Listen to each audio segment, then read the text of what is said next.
ঐতিহ্যবাহী প্রাচীন বাঙালি কেটারিং বিজলি গ্রিল। 1947 সালে বিজলি গ্রিলে যাত্রা শুরু হয়। প্রথম দিকে কেটারিং হিসাবে থাকলেও পরবর্তী সময় তার জনপ্রিয়তা এতটাই তুঙ্গে হয় যে এখন কলকাতা সহ ভারতবর্ষের বিভিন্ন জায়গায় বিজলি গ্রিলের নিজস্ব রেস্তোরাঁ রয়েছে। এই মুহূর্তে আমি দাঁড়িয়ে রয়েছি সাদার্ন এভিনিউ রেস্তোরাঁ। আজকে আমরা যাব এই রেস্তোরাঁতে এবং এবছর কি ধরনের খাবার লঞ্চ করছে তাও জানি। আপনারা আমার সঙ্গে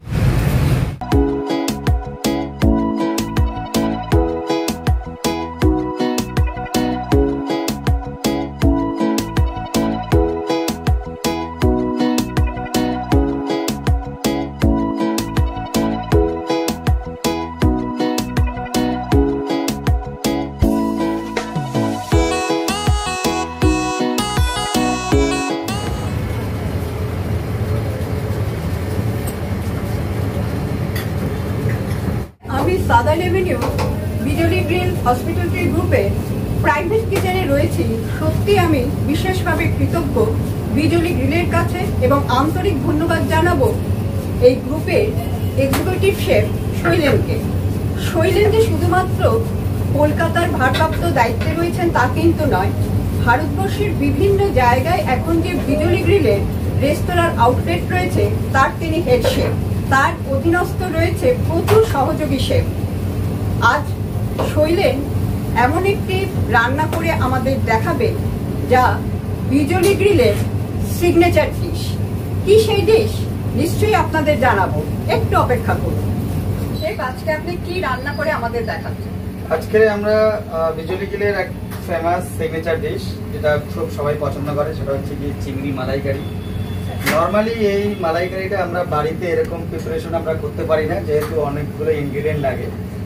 তো এখন অবধি মানে আমার এই ক্যারিয়ারে আমি যতগুলো জায়গায় আমি টেস্ট করেছি আমাদের মতো মালাইকারি কোথাও বানায় না। তো সেইটা আমি আজকে দেখাবো। এখানে উপকরণগুলো সাজানো আছে। মাছের মালাইকারিতে স্টিম রাইস কম্বিনেশন একদম পারফেক্ট। তো সেটা আপনাদেরকে আজকে টেস্ট করাবো আমি। আচ্ছা, তো আমরা তাহলে স্টার্ট করি। একদম একদম। উপকরণে কি কি আছে তা একটু বলে দিই। গলদা চিংড়ি, সাদা তেল, ঘি, চিনি, নুন, রেড চিলি পাউডার, হলুদ গুঁড়ো, নারকেল কোড়া, রেডিমেড কোকোনাট মিল্ক, আদা বাটা, কাঁচা লঙ্কা বাটা, ছোট এলাচের গুঁড়ো, চারমগজ ও কাজু বাদাম বাটা, সঙ্গে রয়েছে সাদা ভাত।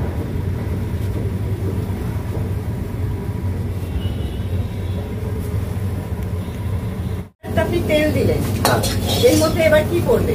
আমি একটুখানি ঘি দিয়ে দেবো। হ্যাঁ, অসুবিধা নেই। আপনি একটুখানি এর ভিতরে একটুখানি ঘি দিয়ে দিন। অল্প একটু। ক চামচ দেবো? দিন এক টিস্পুন দিন। এইটা দেওয়ার পরে আমি চিংড়ি মাছগুলো আমি ভেজে নেবো হালকা করে। আচ্ছা, চিংড়ি মাছটা তো আমাদের সব থেকে প্রিয় জিনিস, যেহেতু আমরা যে কোনো তরকারিতে আমরা যদি একটুখানি চিংড়ি মাছ দিই তাহলে তরকারির স্বাদটা পাল্টে যায়। হ্যাঁ, নর্মালি যেরকম লাউ চিংড়ি, ঝিঙে আলু ঝিঙে চিংড়ি, এইসব জিনিসগুলো।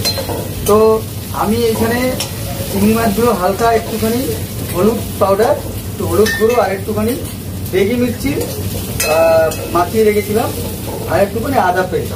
তো আদা আমরা আলাদা করে আর একটুখানি দেবো, বেশি দেবো না, অল্প একটু দেবো।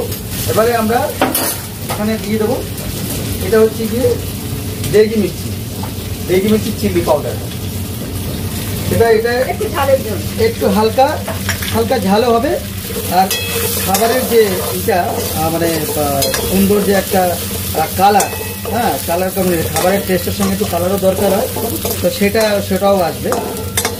আমাদের চিংড়ি মাছ ভাজা হয়ে গেছে। আমরা এবারে দেবো স্টক। ঠিক আছে, স্টক মানে গরম জল। আচ্ছা,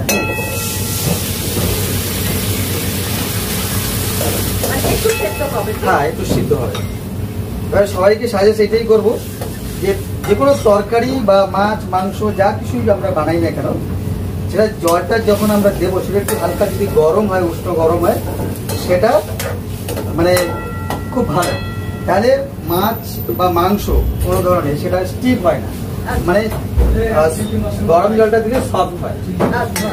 সেই জন্য আমরা গরম জলটা, তবে নর্মালি সবাই সেটা দিয়ে ফুলিয়ে উঠতে পারে না, তা হয়তো তাড়াহুড়োর সঙ্গে ঠান্ডা জল দিয়ে দেয়। বাট আমি যখন বানাই, বাড়িতেও বানাই বা এখানে বানাই, কিচেনেও বানাই, তো আমি ওরকম একটুখানি গরম জল ইউজ করি।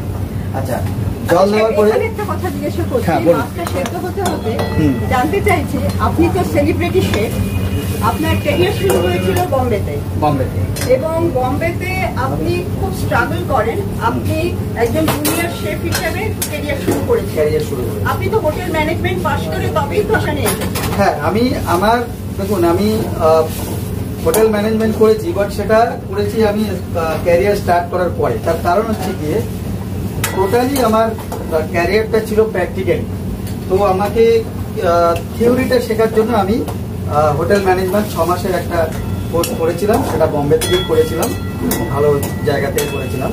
সেটা আমার জন্য খুব ভালো হয়েছিল। ইনস্টিটিউশন নামটা যদি বলেন। হ্যাঁ, সেটা হচ্ছে দাদর ক্যাটারিং কলেজ।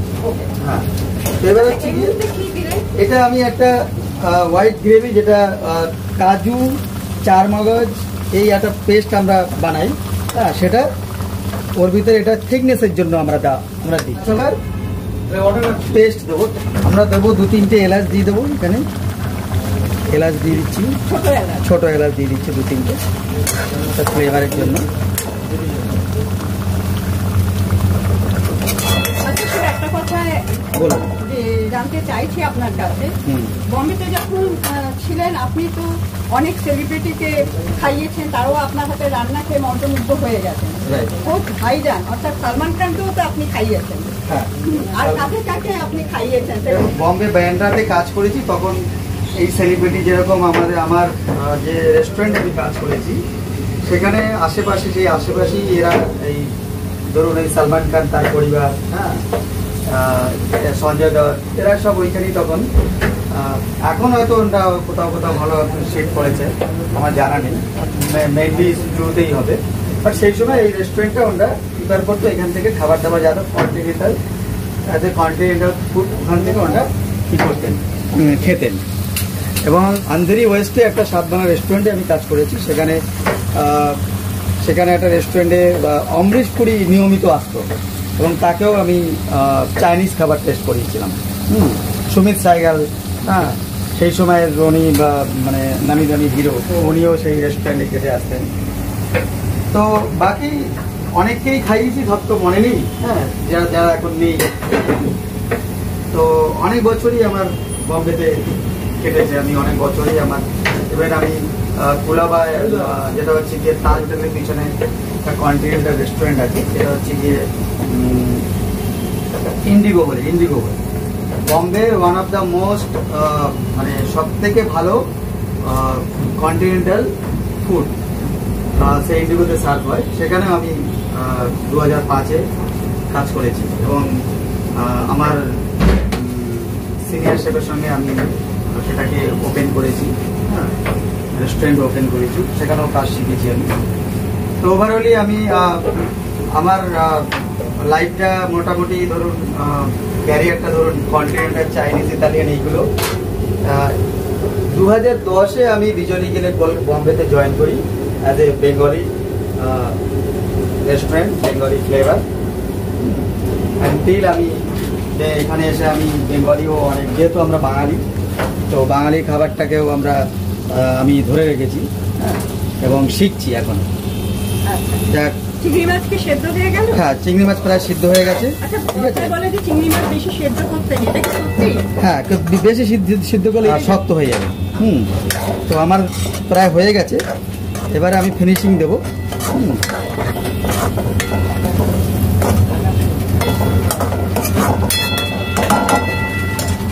এখানে আমার কোকোনাট মিল্ক ক্রিম আছে, যেটা বাজারে কিনতে পাই। হ্যাঁ, কিনতে পাওয়া যায়, এটা বাজারে কিনতে পাওয়া যায়। কিন্তু নারকেল কুড়িয়েও তো করা, নারকেল কুড়াও আমি দেবো, হ্যাঁ, নারকেল কুড়াটাও আমি দেবো, যেহেতু আমার কাছে রয়েছে। দেখুন এখানে ফ্রেশ কোকোনাট গ্রেটেড, এটাও আমি দেবো অল্প। এখানে আমার কাছে আছে এলাচ পাউডার। এলাচ পাউডার অ্যাজ এ ফিনিশিংয়ে আমি দেবো, অল্প একটু ইউজ করবো। ছোট এলাচ পাউডার? হ্যাঁ, ছোটো এলাচ পাউডার।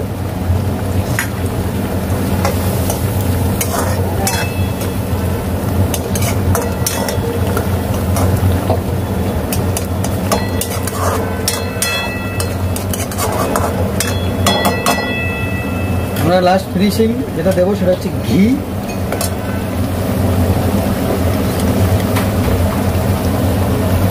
ঘিটা কি বিজলি গ্রিলের নিজস্ব?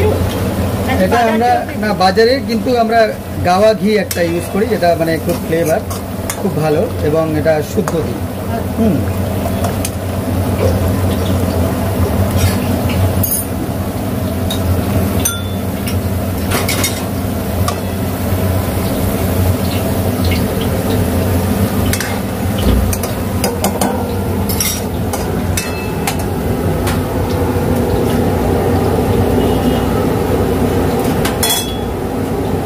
রান্নাটা কি প্রায় শেষের দিকে? শেষের দিকে রান্না, আমার রান্না হয়ে গেছে শেষের দিকে।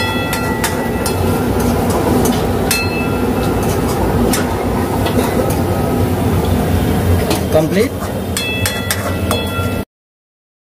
আপনারা তো ওপারে রয়েছেন, আপনারা গন্ধটা পাচ্ছেন না, আমি পাশে দাঁড়িয়ে আছি, অসাধারণ একটা গন্ধ যাচ্ছে, মানে এখনই জিভে জল চলে আসে।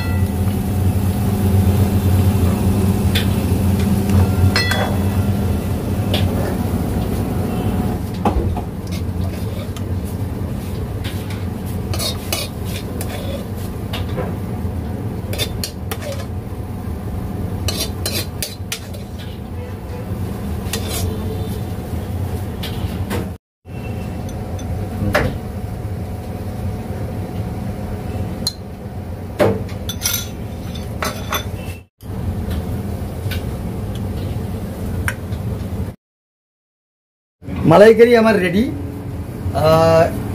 গরম গরম স্টিম রাইসের সঙ্গে যদি এটা খায় লোকে, নর্মালি খায় সবাই, তবে আমি পার্সোনালি প্রিফার করবো স্টিম রাইসের সঙ্গে এটা খেলে, খুব কম্বিনেশন ইজ ভেরি গুড।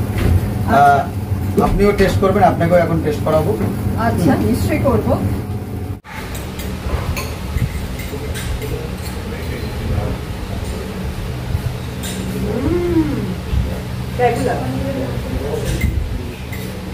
যেখানে সেটা ট্রাই না করেন তাহলে অনেক কিছুই মিস করে, অসাধারণ।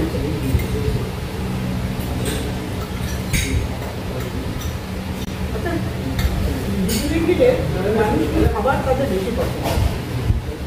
যেমন কি দেখুন, এখানে যারা আসে তারা তো সবাই ম্যাক্সিমাম ভেবেই আসে যে বাঙালি খাবার খাবো। তো বাঙালি খাবার বলে তো আমাদের দেখুন অনেকের একটা মাইন্ডের থেকে বাঙালি খাবার মানে মাঝে ঝোল ভাত হ্যান এসব হবে, বাট এটা না। রেস্টুরেন্টে যদি বাঙালি খাবার খেতে হয় তো ফাইনেস্ট বাঙালি, যেটা বলছে ফাইনেস্ট বাঙালি, যেরকম মালাইকারিটা হোক বা কষা মাংস হোক বা মাছের ঝোলটা হোক, সেটা একটুখানি আলাদা করে ফাইনেস্ট করে হবে। সেটা ওই পাতি ফুটপাতের মধ্যে বা আমরা বাড়িতে রান্না করি সেরকম না। একটু ফাইনেস্ট মানে একটুখানি হালকা একটু রিচ বাড়বে, টেস্ট বাড়বে, টেক্সচার বাড়বে, কালারফুল হবে। এরকম ধরনের, যেরকম কাস্টমার ধরুন আসে যে আমি পোলাও খাবো, আমাদের বিজলি গ্রিলের যেটা বাসন্তী পোলাও খুব ফেমাস, এবং তার সঙ্গে কম্বিনেশন মটন কষা বা মটন ডাক বাংলো, এটা খুব ওর সঙ্গে যায়, তো পোলাওর সঙ্গে খুব যায়।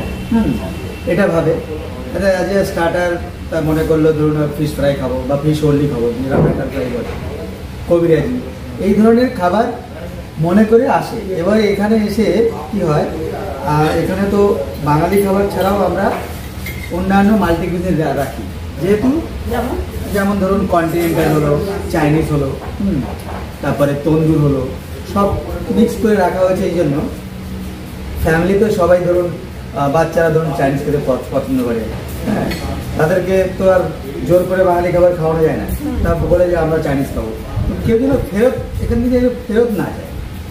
সেই জন্য মাল্টিকুইজিনটা দরকার রেস্টুরেন্টে, যে একটা পরিবারের মধ্যে সবাই যে একরকম খাবার খাবে এটা কিন্তু না, হ্যাঁ, সবাই কিন্তু আলাদা আলাদা টেস্ট সবার।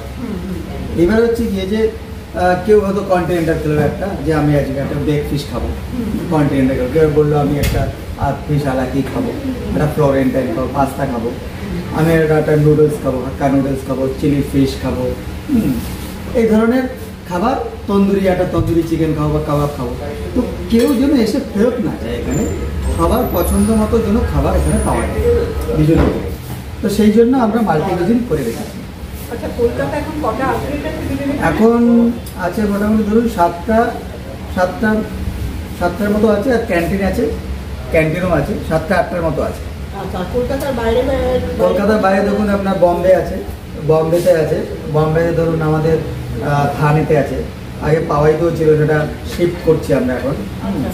আমাদের একটা সেন্ট্রাল কিচেনও বম্বেতে ওপেন হবে, তার প্রিপারেশন চলছে।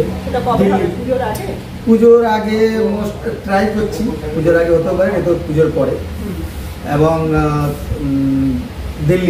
দিল্লি ধরুন, দিল্লির তো আমরা দিল্লি হাটে প্রায় অনেক বছর, 20-22 বছরের উপরেই হবে, ঊর্ধ্বে হবে। তো দিল্লিতে এখন আউটলেট ধরুন আপনার আছে, তাও ধরুন 6-7টার মতো আছে। তার মধ্যে ধরুন বঙ্গভবনে আছে আমাদের ক্যান্টিনের সঙ্গে একটা ফাইন ডাইনিং রেস্টুরেন্ট আছে, যেখানে প্রচুর ভিড় হয়। হ্যাঁ, যত ফেস্টিভ্যালগুলো হয় সেখানে ওখানে প্রচুর মানুষ বা যারা ওখানে চাকরি করে, চাকরির ক্ষেত্রে থেকে ওখানে থাকে বাঙালিরা, তাদের জন্য ওখানে পুরো আমরা চারিদিকে রেস্টুরেন্ট করে রেখেছি, কিন্তু তারা কলকাতায় সেখানে বসেও বাঙালি খাবারটাকে এনজয় করতে পারে। বম্বে এখন প্রেজেন্টলি থানেতে আছে, থানে ডিস্ট্রিক্ট। আর আমাদের এই 2010 থেকে আপনার পাওয়াইতে, হীরানন্দানি পাওয়াইতে অনেক বছর ছিল, 2010 থেকে। এই রিসেন্টলি ওটাকে আমরা শিফট করছি অন্য জায়গায়, এখনও প্লেস ঠিক করা হয়নি মোটামুটি। তবে মোস্ট প্রবলি আমরা এসে যাবো ঠাকুর ভিলেজে, যেটা হচ্ছে গিয়ে ধরুন আপনার ওই কান্দিবলি সাইড, বরিবলি কান্দিবলি যেটা আছে, হ্যাঁ ওইখানে আমরা এখন জায়গা দেখছি।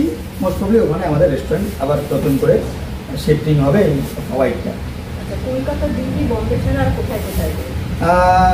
নর্থে আছে, যেরকম ধরুন আমরা দার্জিলিংয়ে একটা আমরা ওপেন করলাম লাস্ট মান্থে, দার্জিলিংয়ে। তো দার্জিলিংয়ের এখন ধরুন আপনার প্রমোশন চলছে, এখন কাস্টমার মোটামুটি জানছে, পুরো সবাই জানতে পারছে না, তবে আমরা সেভাবে প্রিপারেশন নিচ্ছি যাতে কাস্টমার সেখানে অবধি পৌঁছায়। তারপরে আমরা এই মাসে হয়তো আমরা শিলিগুড়িতেও আমরা ওপেন করে দেবো। শিলিগুড়িতেও শিলিগুড়ি যে জংশনটা আছে, রাজদরবার একটা হোটেল আছে, তার সেই হোটেলের ভিতরেই আমরা একটা রেস্টুরেন্ট সব ফাইনালাইজ হয়ে গেছে, সেখানেও আমরা এটা স্টার্ট করবো যত সম্ভব তাড়াতাড়ি। হ্যাঁ, প্রতিটা আউটলেটে দেখুন, নর্মালি আমরা কি করি, পুজো এবং পয়লা বৈশাখ যে ফেস্টিভ্যালগুলো হয়, পয়লা বৈশাখ এবং পুজোয় আমরা একটা মহাভোজ বলে একটা থালি আমরা দেই, বুফে অনলাইনে সার্ভ করি। তার ভিতরে যখন আমাদের সিগনেচার যে আইটেমগুলো আছে, ফিশ ফ্রাই হোক, অরলি হোক, কবিরাজি হোক, এইগুলো দেওয়া হয়। তার সঙ্গে কিছু ওয়েলকাম ড্রিঙ্কস থাকে। মেইন কোর্সে ধরুন আপনার মুরগির কষা, ডাক bungalow mutton, chicken korma, mutton কষা, পোলাও, তারপরে ধরুন আরও পনির থেকে শুরু করে ছ্যাঁচড়া, যেরকম ওই একটা মাছের মাথা দিয়ে হয়, মুগ ডাল ভাজা, এই সব মিলিয়ে ধরুন বুফে আমরা আনলিমিটেড যেটা সার্ভ করি, 15 থেকে 20টা আইটেম, ওই তো মিষ্টি সব থাকে। লাস্টে একদম ফিনিশিং ধরুন আপনার মুখোয়া যেরকম পান, সেটাও আমরা মানে দেবো। এবং যারা কাস্টমার আসে তারা এই পুজো এবং পয়লা বৈশাখের জন্য অপেক্ষা করে থাকে যে আমরা ওখানে গিয়ে মহাভোজ এনজয় করব। তো কাস্টমার আসে এবং ওয়েটিং থাকে প্রচুর, 1 ঘন্টা 2 ঘন্টা ওয়েটিং করে ওই খাবারটা খাওয়ার জন্য বসে থাকে। কাউকে ফিরাই না আমরা, যতক্ষণ কাস্টমার থাকে, যারা খেতে আসে, কাউকে ফেরানো হয় না, যত রাত অবধি হোক আমরা তাদেরকে খাইয়েই তারপরে পাঠাই। তো এটা মানে অনেক বছর ধরে হয়ে এসছে এবং এটা সবাই পছন্দও করে এবং এটা কন্টিনিউ থাকে। মানে পুজোর সময় ধরুন পার হেড ধরুন আপনার 1100-1200 এরকম পার হেড থাকে। হ্যাঁ, প্লাস ট্যাক্স থাকে, 5 ট্যাক্স তো বেশি না, অল্প কিছু ট্যাক্স থাকে। তবে খাবার হিসেবে আমরা যদি আমরা ক্যালকুলেশন করি অনেক বেশি হয়, বাট আমরা অত প্রাইস রাখি না। ওর ভিতরেই আমরা আনলিমিটেড সার্ভ করি, যে যত খেতে পারবে। হ্যাঁ, ম্যাক্সিমাম ছোটোখাটো ধরুন 2-1 ধরুন ক্যান্টিন এগুলো হয় না, করি না আমরা, কারণ সেখানে তো আর সব দামি খাবার অনেকে একটুখানি এক্সপেন্সিভ তাদের জন্য। তো আমরা রেস্টুরেন্টগুলো যত রয়েছে সব রেস্টুরেন্টেই মোটামুটি আমরা সার্ভ করি। টাইমিং ধরুন সকাল 11-12টা থেকে 12টা থেকে ধরুন রাত অবধি চলবে, অতক্ষণ কাস্টমার থাকে। পুজোর সময়টা 12টা ধরুন, হয়তো দুপুরবেলা একটা টাইম আছে ধরুন 4টা থেকে 6টার মধ্যে, তো আবার এরা লাঞ্চের টাইম তো থাকে না, তখন আমরা কী করি,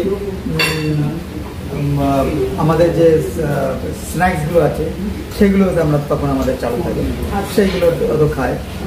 তখন সেই সময়ের জন্য তো তারা ধরুন আপনার লাঞ্চে কিছু দেখাও করে না, তারা স্ন্যাক্সের জন্যই আসে। আবার রাত ধরুন 7টা-8টা থেকে আবার রাতের ডিনার শুরু হয়ে যায়। তবে কিন্তু পুজোতে আসতেই হবে বিকেলে গেলে একবার। আর শেফের এই চিংড়ি মালাইকারি এক কথায় অনবদ্য। আর তবে আসি।